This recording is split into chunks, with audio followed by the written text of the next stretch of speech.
আসসালামু আলাইকুম।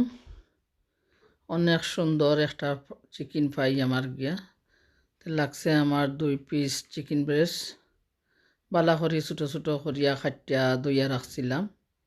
আর একটা ফান বইছি চুলার মাঝে গিয়া আর দিছি 1 চামচ সানফ্লাওয়ার তেল আর দিছি 1 টুকরা আদা বাটা 1 টুকরা রসুন বাটা আর খাটিয়া রাখছিলাম বড় একটা পেঁয়াজ দিলাইছি। বিসমিল্লাহির রহমানির রহিম হই আমার পেঁয়াজ আর 1 চামচ লবণ দিয়া বালা করি পেঁয়াজে আদা বাটা রসুন বাটা খসাইমু।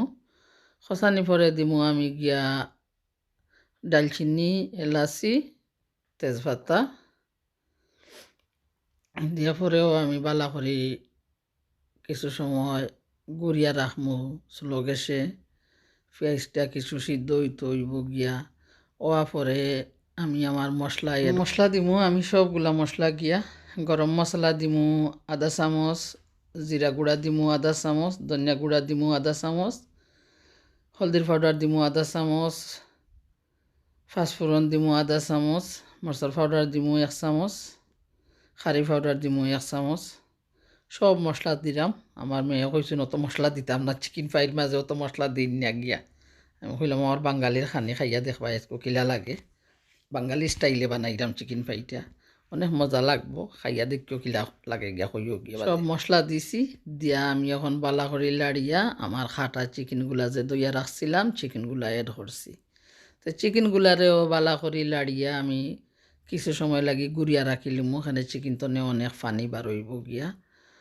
পরে দেখমু উদলাইয়া কিলা হইছে, অনেক সুন্দর আল্লাহর রহমতে খাইতে অনেক মজা হইব গিয়া।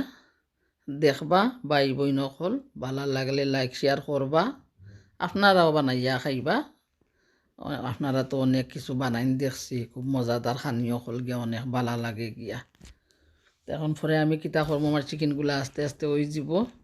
তা আমি একটু সস এড করমু গিয়া, আরও কিছু সময় অপেক্ষা করমু চিকেনগুলা আমার হয়ে যেত গিয়া। চিকেনের পানি শুকাই গেছে গিয়া।